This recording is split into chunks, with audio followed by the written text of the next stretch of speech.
happened, and we are learning that the man tied to that Tesla truck explosion, a Cybertruck explosion, that was just outside of Donald Trump's hotel yesterday. He was a Green Beret in the Army, is what has been reported. Now, that truck had in it some fireworks and some camp fuel canisters. And then the man who was inside, again, Army veteran Matthew Livelsberger is the name that has been out there. The Associated Press reporting that he was actually active duty, spent some time at Fort Bragg in North Carolina, at the same base, by the way, where the New Orleans attacker also spent some time. But we did hear from the FBI here just a couple of hours ago in New Orleans, who said that they understand people are asking about any sort of connection here, but at this particular moment, there was no direct link that they were seeing between these two incidents. But of course, they're going to continue that investigation. Looks like they're going to be starting this news conference in Las Vegas. So we'll give it just a second here, and we'll take it live once that gets started. And then we'll play it in its entirety for you. So why don't we just take it live and let this go? And these are, again, authorities in Las Vegas talking about the Cybertruck explosion outside the Hotel Donald Trump.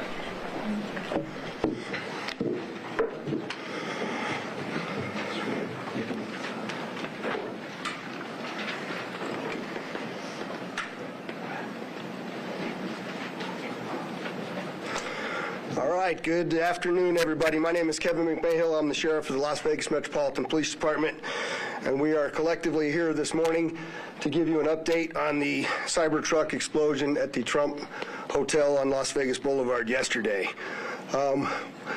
Our work never stopped, as many of you went to sleep last night, and I just want to give you an update on a lot of what it is that we found through the processing of the Cybertruck. This is a joint investigation involving the FBI, the ATF, the Las Vegas Metropolitan Police Department, and these folks worked through the night and found a lot of stuff that is very useful for this investigation. As you look at this Cybertruck here, we had to transport this down to our fleet services so that we could really get through this thing. And I remind you that the subject inside wasn't able to be removed for a very long period of time because he was burnt beyond recognition. And so as we continue to move through this, I'm going to talk a little bit about his identity and what we believe, but I would like to highlight a couple of things that the teams found inside of the Cybertruck that are useful to the investigation. And that, first and foremost, is a military identification. We also found a passport. We found a Desert Eagle 50 caliber semi-automatic pistol. And if you'll notice on a lot of these guns that we're going to talk about here, they're almost just burnt beyond recognition as well. There's a SLR model B30 semi-automatic firearm, number of fireworks that were still in the vehicle that had to be removed. Notably, we found an iPhone and a smartwatch, and then several credit cards were also in the name of our subject. Our subject is 37-year-old Matthew Livelsberger. He's of Colorado Springs, Colorado, born July 22nd of 1987.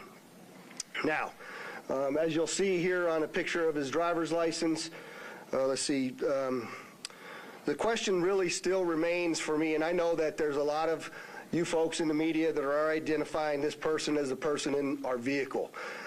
As I mentioned to you already, his body is burnt beyond recognition, and I do still not have confirmation 100% that that is the individual that was inside of our vehicle.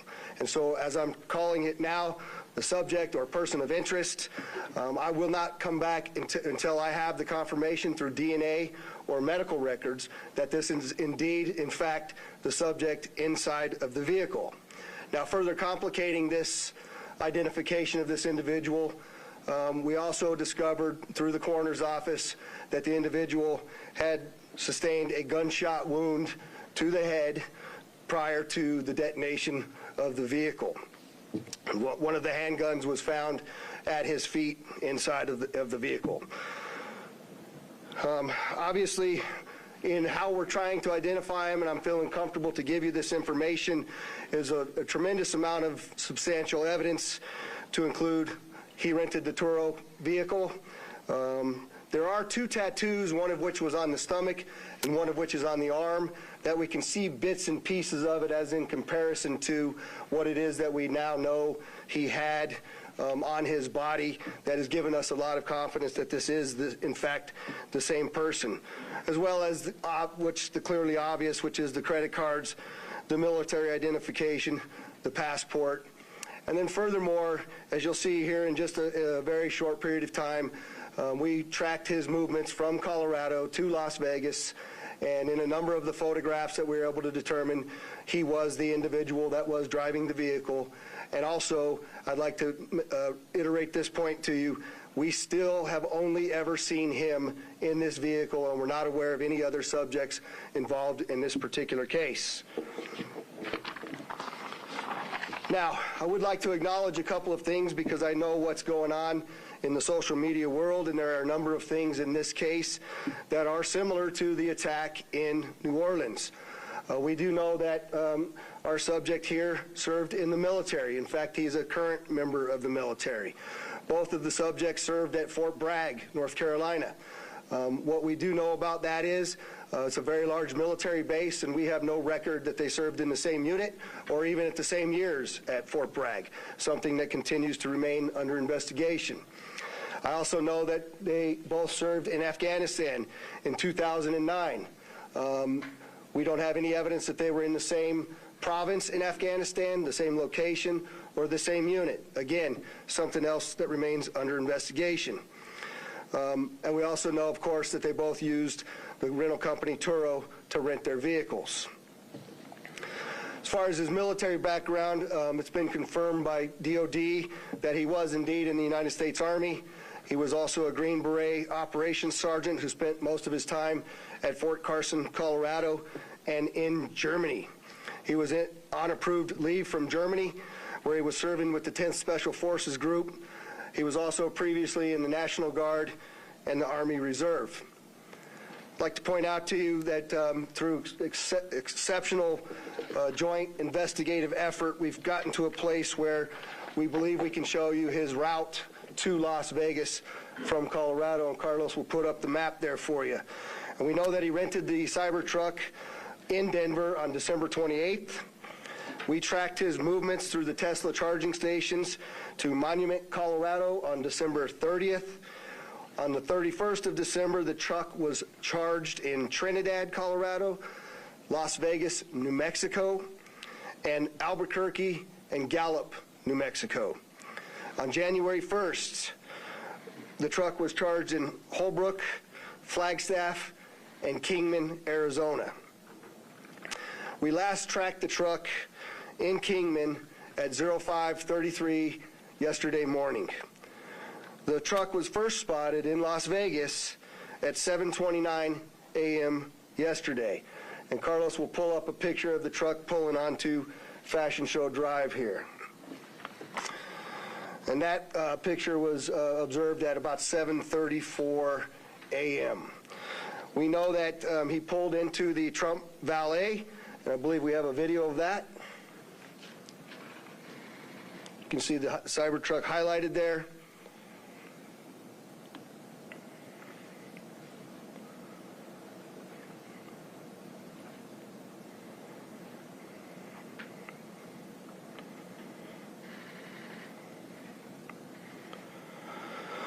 So through extensive surveillance video, we were able to track him leaving there, and we know that he went to several different places along Las Vegas Boulevard, and he spent some time in a parking lot of a business near Flamingo and Las Vegas Boulevard.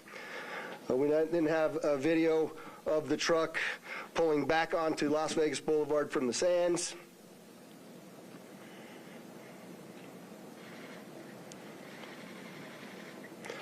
You see that there? That's north on the boulevard from Sands at 8:39, where he then immediately heads to the Trump Hotel, pulls into the valet area, and as of course you all know, the explosion occurs within 17 seconds of his arrival at the valet. There's some additional investigative updates that are going to be provided to you by a couple of the other speakers here, the first of which will be our special agent in charge of the FBI local office, Spencer Evans. Spencer?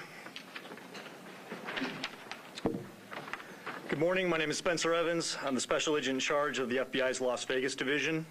As the Sheriff mentioned, we've been working through the night with our partners, the Las Vegas Metropolitan Police Department and other agencies, to gather all the facts and determine a motive to what was initially reported to the FBI as a bombing incident, to which our Special Agent bomb techs and others responded.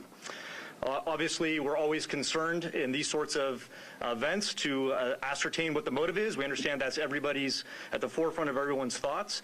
And so looking into exactly what the motivation is remains our #1 priority. This is why the FBI's Joint Terrorism Task Force has been brought into play. The Joint Terrorism Task Force, most important part of that acronym is joint. It is done in concert with our partners, which are comprised of more than a dozen investigative agencies here throughout the state of Nevada. We've been working hand in glove, side by side, tirelessly to determine, is there any ongoing threat to the public, to identify the subject, to determine any potential connection to other events going on in the world, most notably in New Orleans, and then obviously to determine if there's anything else that we need to be tracking down. At this time, as the Sheriff's pointed out, we feel that the subject has been identified, although not conclusively, waiting for DNA evidence on that front. However, we do feel like we have the subject identified, and at this time there is no information about additional subjects that the FBI is tracking on. Our resources, as I mentioned, that have been deployed in support of this event include Special Agent bomb techs, our evidence response team, which is processing crime scenes, side by side with the forensics folks from Las Vegas Metropolitan Police Department, our investigators, our intelligence analysts, and then outside of the FBI Las Vegas field office, we have investigative leads that are being conducted by FBI field offices both internationally and domestically as well. As always, when the FBI is involved with any sort of case like this, we ask for help for the public. Anyone with information related to this incident, we encourage you to please call 1-800-CALL-FBI, or you can submit a tip online at tips.fbi.gov. We've already received thousands of tips related to this incident. The challenge that we face moving forward is to separate those that are pertinent and relevant and those that can be verified from those that have not. For example, one of the tips that we received just today relates to information alluding to this subject's personal experiences related to his time and activity in the military. Again, that's unverified and uncorroborated, but one of many tips and leads that we will be following up in the days that come. If you have any additional information, again, encourage everyone, 1-800-CALL-FBI or submit it online, tips.fbi.gov. We will tirelessly work to exhaust all investigative leads and conclusively determine what the nature of this particular incident was, what the motivation was, and to the extent possible, share all that information as we obtain it. I'll now turn some time over to the Assistant Special Agent in charge from the ATF, Kenny Cooper.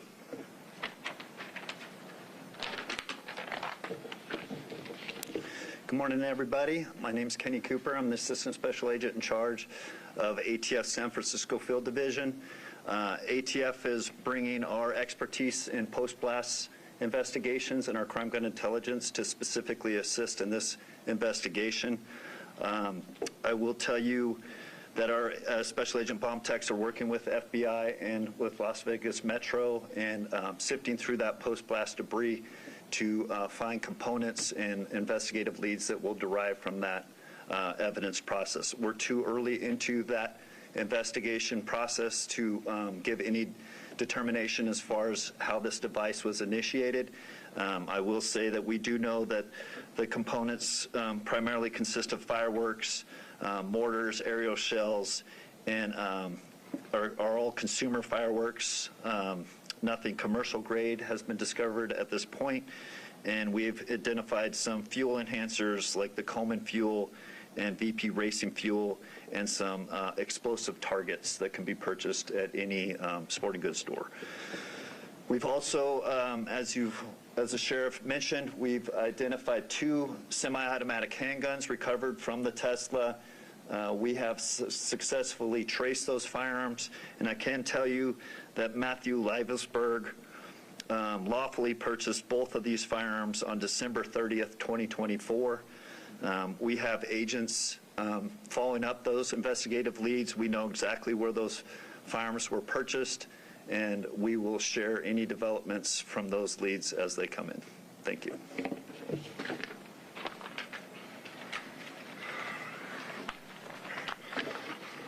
We also have the Clark County Fire Chief here, John Steinbeck, and he didn't have any additional updates, but if there's any questions in regards to what the fire department did during this, he's here to answer those questions as well. With that, I'd just like to say before I take a couple questions from all of you, you'll notice that we're not releasing information that we haven't corroborated and verified. We're very well aware of all of the things that are going around on social media. But that's just the way we're going to conduct this investigation. We're not putting it out until we can tell you for a fact what information it is that we're putting out. And so we're going to continue to do that, but I'm also confident to tell the Las Vegas community and this great nation that we don't believe there's any further threat from this subject or anybody associated to him here in Las Vegas. With that, Denise, I saw you had your hand up. If you could just identify yourself, please. Did the suspect have any other connections to Las Vegas? Had he ever been here before, or any reason to be here? So the question was, did the subject have any ties to Las Vegas, or had he ever been here before? I do believe we had one instance a number of years ago where he stayed at a local hotel, but we're still trying to verify that information as well. Sir? The David Charles, KLAS TV. There was, you have a gentleman in a Cybertruck Trump Hotel. There's information that the FBI was in Colorado Springs last night, possibly at this gentleman's home. Any information about why? I think I'll let Spencer answer that question. Yeah, so as I mentioned, the motivation at this point is unknown. We are, as I mentioned earlier, following investigative leads both domestically and internationally as well. And so that includes search warrants and witness interviews, collecting forensic information, and basically trying to compile the facts. And so there's investigative activity taking place literally around the globe, trying to determine what the potential nexus is. But at this time, at this particular moment in time, as the sheriff aptly said, we have to focus on what we know and what we don't know. We know we have a bombing, absolutely, and it's a bombing that certainly has factors that raise concern. It's not lost on us that it's in front of, of the Trump building, that it's a Tesla vehicle, but we don't have information at this point that definitively tells us or suggests it was because of this particular ideology or the, any of the reasoning behind it. That's the purpose of the investigation that we're conducting, is to get to the bottom of exactly what happened, why and how. Sir? Tim Caputo with KBC of Los Angeles. You mentioned a number of similarities between this case and the one in New Orleans. How far in the investigation process do you guys go to try to rule out that they are connected, knowing that you already have a couple things that seem to connect them together? So the question is how are we working to rule in or rule out any connections to the New Orleans event? And the answer to that is every tip and lead that comes in, every piece of evidence that comes in, we don't discount it, we work it through. It's an interesting thing during these kinds of investigations that if these turn out to be simply similarities, very strange similarities to have. And so we're not prepared to rule in or rule out anything at this point. There's lots more for us to do in this investigation. We haven't even gotten into the phones or the computers, which are usually very, very instructive and informative to us as we investigate. And we've got a lot more work to do to trace him, to see the stores that he went to rule out anybody else. Lots and lots of investigative work to do, and we're just trying to give you an update on what we know now. That is factual. AP, was the gunshot wound to his head self-inflicted? We believe the question was the gunshot self-inflicted, and we do believe it was, since he was the only person in the vehicle, and it occurred immediately prior to the vehicle blowing up. Back there, sir? Yes, sir. Morgan Chesky, ABC News. With the evidence you've seen so far, are you comfortable now calling this a suicide mission? The question is, am I comfortable calling it a suicide mission? I'm comfortable calling it a suicide with the bombing that occurred immediately thereafter. I'm not giving it any other labels. And with the friends and family you've spoken to so far, have they shared any prior red flags? The question is, did we have any of the family members share any particular red flags? Again, I'll go back to what I know is circulating on social media, but none of that has been verified at this point. And final question real quickly. All the components you found inside the Cybertruck, were they all purchased in Colorado? The question is, were all the components found inside of the Cybertruck purchased in Colorado? And I don't know the answer to that. That's part of why we're doing the extensive part of the investigation. Hi, Neil, Associated Press. Can you talk a little bit about the security measures you have in place at the hotel now? So, as you all know, we had just successfully completed a New Year's Eve event where hundreds of thousands of people come to Las Vegas. I've extended our posture just like it is for a New Year's Eve event, where I have thousands of police officers that are working day in and day out. Obviously, dozens and dozens of people that are working on this investigation as well. We'll continue to look at what that security posture looks like, but I'm confident in the safety of our community as we move forward. Go ahead in the middle there. Joe Mueller, Channel 13 here in Las Vegas, ABC. Did Livelsberger have any sort of criminal record at all? And also, do you know when that Turo vehicle was rented? The question was, is there any criminal record? None that I'm aware of. That has not been brought to my attention that he had a criminal record. And I said that the Cybertruck was rented on December 28th in Denver, Colorado. Right here. Fox News. Hi. Hi. Have you guys been able to verify that he checked into the Resort World Hotel the day before this? The question is, do we know if he checked into the Resorts World the day before this? I'm not aware of that information. Sir? Mike Allen, Fox 5 Vegas. You mentioned increased security presence at the Trump International. Is that going to extend further along the Strip, or is it just there? And how long do you anticipate that? The question is generally about the security posture, and that's entirely our entire community, not only Fremont Street and the Strip, but surrounding neighborhoods as well, just to make sure that we have the community feeling that level of safety that they need to feel after an event such as this. Right next to you there. Katie from the Las Vegas Review-Journal. How exactly were you guys able to use the charging stations to track the car's route? The question is, how were we able to use the charging stations to track the vehicle all the way through? And I'm not exactly sure how to answer that question just yet. I know that there's some capability by being able to determine that the car is connected to the charger. One of the things that we're looking for is anybody that may have been at the charging location at the same time. We're looking to try to identify them because their vehicles would have also had cameras that would have taped anybody in and around them. We're trying to get people that may have been in the same locations at the same time that have video on their vehicle that could provide that video to us as well. I'll take two more. Go ahead. Rio Dumont again, AP.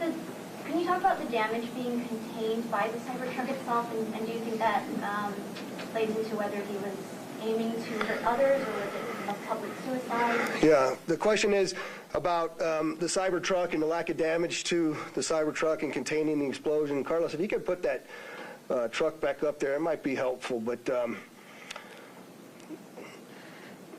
you know, you'll see if you look on the outside of that vehicle, it's hard to tell from that photograph, but other than the windows being gone, that's a bit more disassembled than it was at the scene, and the back area being blown off. There's no evidence of physical damage to the sides of that vehicle, and so the explosion that was in that vehicle sort of vented out and up, but it didn't even damage the glass doors at the Trump. So I'm not sure what that means. I also know that there's a number of unexploded pieces of the things that he had inside of that vehicle, and so I just don't think that it was done as well as he was expecting it to be done. But go ahead. Sofia Rodriguez with Univision Vegas. I was wondering, were you able to recover the video from the Cybertruck, or was that destructive? So the question is, are we able to recover the video from the Cybertruck? And many of you may know that those Cybertrucks contain a tremendous number of cameras. Again, Mr. Musk has sent out a number of his folks that will be arriving here this afternoon with the intent to try to capture the part of that captured all of the video from inside of the truck. Sir? Just quickly, you had mentioned a number of the components in the back of the truck that did not go off.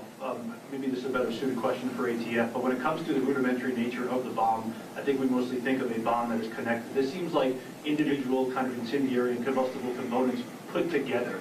Can you speak to how you think this is a bomb, or was it just several pieces of things that might blow up and might explode that were just lit and gone off at the same time? Yeah, I'll tell you, it does appear that it was I just want to be careful with my language here, but the level of sophistication is not what we would expect from an individual with this type of military experience. That most of the materials inside that Tesla were fuel to help fuel a greater explosion. But it's too early to answer any question as if there was sophisticated connectivity to those components to make it ignite in the way that it did. All right, there was one last hand over here. I'll take your last question. Or maybe this is for Special Agent Evans, Mike Carter, Newsmax. Any idea if the suspect has been in touch with any outside terrorist groups? Has this investigation extended globally? The question is, do we know whether the subject's been in touch with any outside terrorist groups or if it's been investigated globally? And Spencer, you want me to? Okay. So the question about whether it's being investigated globally, absolutely. Like I said, we're running down investigative leads around the world. No information that we're aware of right now that connects this individual to any terrorist organization around the world. But that's obviously the thrust of the investigation, is ruling out that there's any sort of terrorism nexus, and then again getting at what the ideology is. We appreciate you all coming, and we will be back before you when there's substantial updates to provide to you. Thanks for all your great work. Okay, we've been listening to local and federal officials in Las Vegas giving us an update on the explosion of the Cybertruck in front of Trump International Hotel that happened yesterday. This is the first time that we've really received this kind of extensive update from law enforcement. So just to go through a couple of the bullet points here, they believe that the man inside is 37-year-old Matthew Livelsberger of Colorado Springs. The reason they believe that is because the body inside was burned to the point where they're now having to wait for DNA to make it conclusive, but they believe that because of some tattoos on that man's arm, that they believe that this is the person. Also, no threat to the public at this point, and motive obviously still the #1 priority. As we leave you right now, we want to bring in a live shot of Bourbon Street. Now, this is in New Orleans, where, of course, the terror attack happened on that same day. Officials saying that right now there's no connection that they can make between the two. But Bourbon Street back open again, and you can see folks starting to trickle in there. And they were going to open up here in about an hour, but opened up early ahead of schedule. And folks there are saying that things are secure and it is safe to walk back around that area. Of course, the Sugar Bowl happening here at 3 o'clock our time, which is about a mile away as well. All right, we're going to wrap our coverage right here, but All Day Live will continue after this.